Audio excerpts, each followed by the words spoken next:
Welcome to my list of the top 10 John Carpenter movies.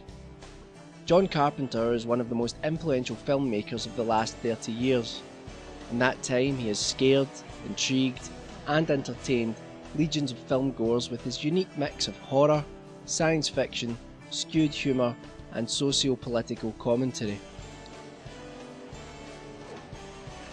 In this video I'll be listing the top 10 films I think he has ever made. Some may disagree, and to be honest, it has been very difficult to choose the top 10, let alone the order in which they should come. This is due to the fact that you can probably take most Carpenter films and argue for them as his best work in one way or another. In any case, I've changed my opinion in the process of making this video several times over and probably will again. One thing I don't think I will change is my opinion that every film in this list is of a high quality rarely seen in cinema in recent years. Now each one of these films I will review in more detail at a later date, so my reasons for liking each here will be brief. Okay, let's get the ball rolling with number 10. At number 10 we have Escape from LA. Now if you're a Carpenter fan, you probably think I'm crazy including this at the expense of some of his other films, but hear me out. Escape from LA is a sequel to one of Carpenter's most successful films to date, the iconic Escape from New York. The film is set in the not so distant future. America has a religious fundamentalist as a president, and has exerted its power over the rest of the world with a network of satellites that can knock out any piece of technology on Earth. The president's daughter, dismayed by her father's actions, has stolen the access codes and device which controls these satellites. She has then fled to Los Angeles and placed the device in the hands of a terrorist there. Los Angeles by this time has been turned into a huge city prison, where no one there can leave and where criminals and political prisoners are left to fend for themselves.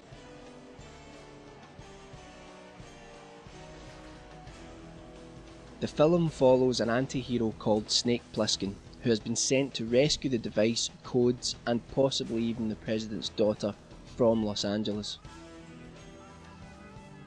When I first watched this film I was very disappointed, as many were. On further viewings I really think that this is because many, including myself, have been looking at this film in the wrong way. This film is not true to its predecessor. In fact, in some cases it even pokes fun at it.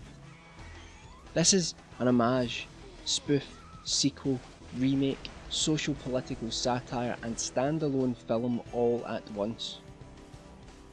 When looked at from this perspective, the film is a triumph. Great characters, great cast, great writing, memorable set pieces, and of course we get to see some great action scenes, with Snake kicking ass. What more could we want from a sequel?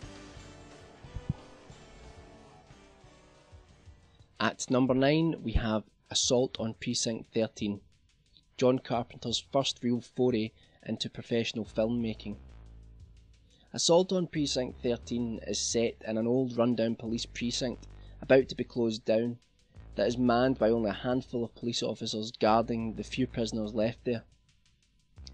Taking revenge for the death of several gang members, the gang warlords of the area decide to cut the phone wires and power to the precinct and then kill everyone inside.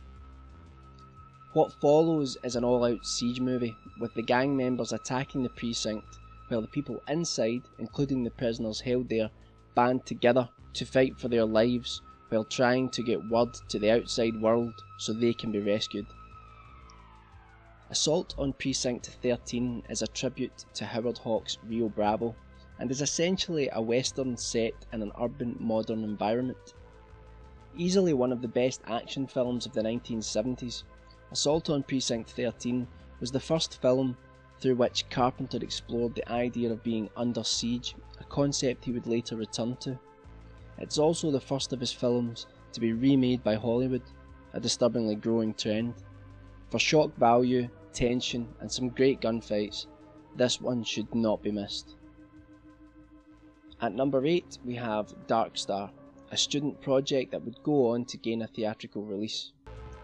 Dark Star is set in the distant future and follows a group of spaced out bums in deep space as they try to accomplish the mission they have been sent on, to destroy any planets, comets or stars that may one day collide with Earth.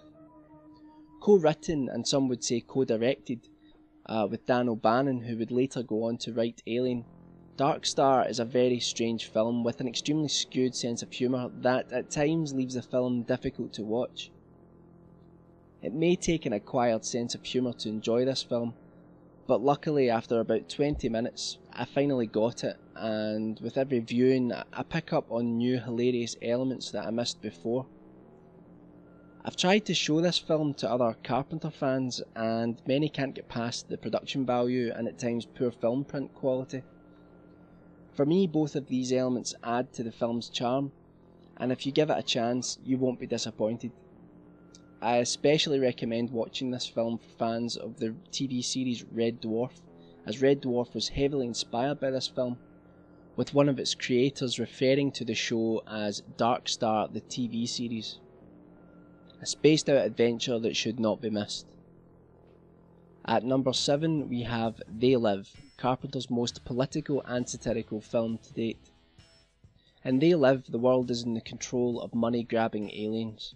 The problem is, no one knows it. These aliens look exactly like you and I and are indistinguishable from other human beings. The only way you can separate an alien from a human is with a special type of sunglasses developed by a revolutionary leader who's fighting an underground war against them. Our hero, played by Rowdy Roddy Piper, being a Scotsman I never get tired of saying that, is a homeless wanderer just looking for some work when he accidentally finds a set of these glasses. On putting the glasses on, his world changes. He can see the aliens for what they really are, hideous skeleton-like creatures. Not only that, but when he looks at a billboard or an advert, he realises that they contain subliminal messages created to keep the human population docile and consumer orientated. Our hero takes it upon himself to expose these creatures for what they are and to free all of the human minds enslaved around the world. This film is a satire of the Reagan era and of extreme consumerism. It pokes fun at our need in the West to constantly buy the latest products while much bigger, more important things are going on around us. I really love this film with one of the best wisecracking action heroes to date in the excellent Rowdy Roddy Piper, to one of the longest fight scenes I've ever seen between two of the main characters, and the intriguing writing which takes the story on many twists and turns. This film is funny as hell, but might leave you feeling a little uncomfortable about certain things if you really think about it. As with some of Carpenter's other work, this film is a splicing of so many different genres, from comedy to action movie, satire and science fiction. Grab the popcorn because this film is a riot.